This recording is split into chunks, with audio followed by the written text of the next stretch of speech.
Hey everyone, welcome to This Explainer. Today we're taking a seriously fascinating journey. We're going to bridge two worlds that might seem entirely different at first glance.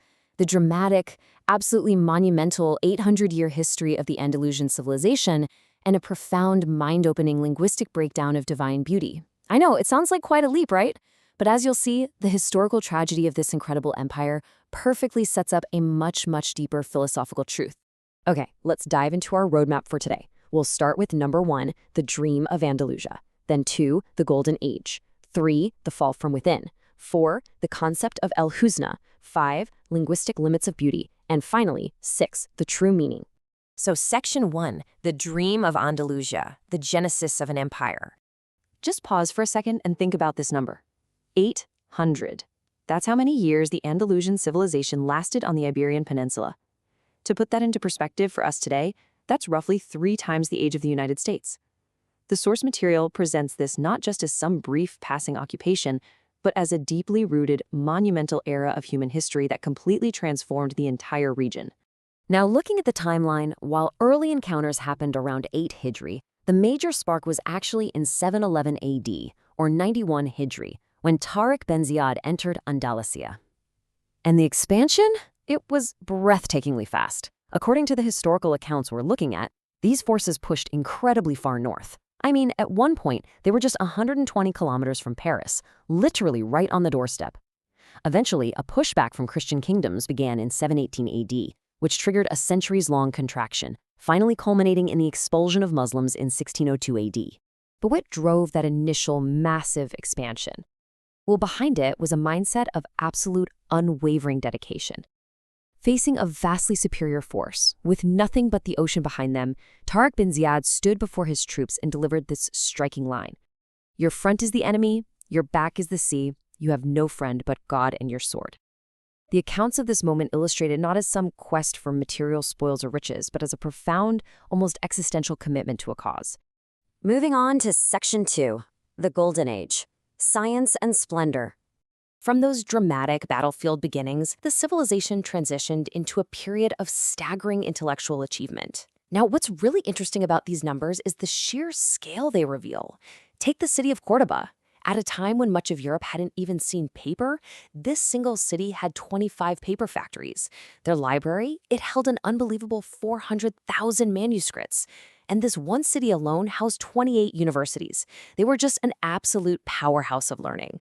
And you know, that thirst for learning spilled over into everyday life, profoundly impacting the entire world. Thinkers like Ibn Rushd, also known as Averroes, fundamentally shaped Western philosophy by reintroducing classical thought. Ibn al-Baytar wrote an absolutely foundational botanical encyclopedia. The Andalusians even introduced daily staples to Europe that we completely take for granted today, things like sugar, rice, and citrus fruits. It was an era defined by an unprecedented architectural zarafet, or elegance, that essentially paved the way for the European Renaissance. Which brings us to section 3, the fall from within, the collapse of a dream. So, the crucial point we have to ask is, how does a civilization that advanced, that beautiful, and that powerful simply collapse?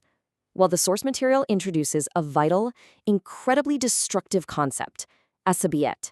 This translates to factionalism, tribalism, or blind group fanaticism.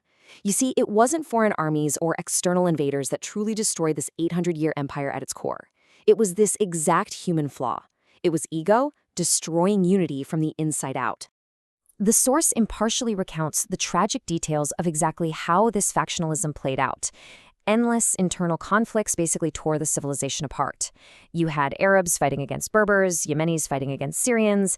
It got so intensely bad that Muslim factions would literally ally with rival Christian kingdoms just to defeat their own internal Muslim enemies. This self-inflicted division weakened them entirely. It led to horrific violence, the Spanish Inquisition, and ultimately the heartbreaking final expulsion of the Moriscos. Section 4, the concept of El Hüsna. From history to theology. Now we're making a brilliant thematic bridge here. We transition from history straight into theology. Because just as the Andalusians lost their incredible civilization by obsessing over surface-level divisions, we often miss the deeper truths of divine concepts by focusing only on the surface. Take the Alhambra Palace, for example. It is the absolute pinnacle of Andalusian architecture, but relentlessly inscribed across its walls is one single phrase, وَلَا غَالِبَ إِلَّا اللَّهِ, there is no victor but God. Even while surrounded by immense earthly power and beauty, they built in a constant reminder of ultimate divine authority. This is a revelation-built mindset. And this brilliantly illustrates how the physical architecture itself practically demands that we look past the surface. It acts as a bridge, connecting the physical, aesthetic beauty of the palace with a deep metaphysical reality. It tells the observer, hey, do not get distracted by the superficial prettiness of these stones. Look at the ultimate truth they point to. And honestly, this leads us perfectly into a fascinating linguistic puzzle presented in the lecture. Section 5. Linguistic limits of beauty. Lost in translation. It's actually kind of wild how the everyday words we use can trap our understanding. In Islamic theology, there's this profound concept of El Hüsna, which refers to the ultimate, most beautiful attributes of the divine. Now, in Turkish, this is commonly translated simply as güzel, which just means beautiful. But according to the source, this very common translation completely flattens and limits the profound depth of the original Arabic word. Let's look at how this builds when we break down the etymology. If we look at that Turkish word güzel, it originally comes from the phrase göze el. Literally that means that which touches the eye or gives a hand to the eye. Think about what that implies for a second. The word strictly refers to surface-level visual beauty.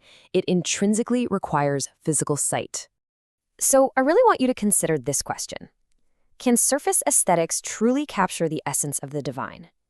If the word you use for beauty is limited strictly to what touches the eyeballs, how on earth can it possibly describe the profound, multi-layered, infinite reality of El Husna? What about beauty that is felt by someone who is entirely blind?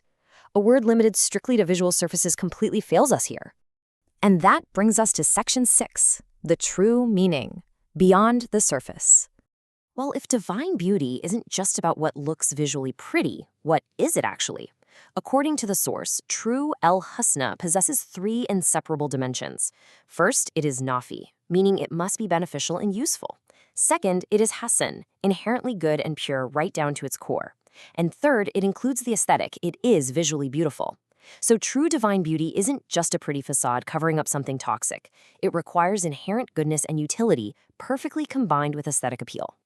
The lecture illustrates this perfectly by contrasting 2 types of love. On one side, you have kara sevda, which literally translates to a dark, blind passion. Sure, it might look intensely beautiful on the outside, but it's destructive. It misleads the mind and ultimately, it ruins you. Contrast that with ak sevda, a pure, white, divine love that enlightens the soul and never misleads. True El Husna is like that pure love. It is good for you, through and through. Which leaves us with this final, honestly incredible, thought-provoking question to end our explainer today. If true beauty is so much more than what just meets the eye, are we building our world on the surface or the profound? Remember Andalusia, a civilization of breathtaking external beauty that collapsed because its internal foundation was completely eaten away by superficial factionalism. As we search for meaning today, we really must ask ourselves, are we just looking for what touches the eye, or are we seeking true El Husna? Thank you so much for joining me, and I hope this leaves you with a whole lot to think about.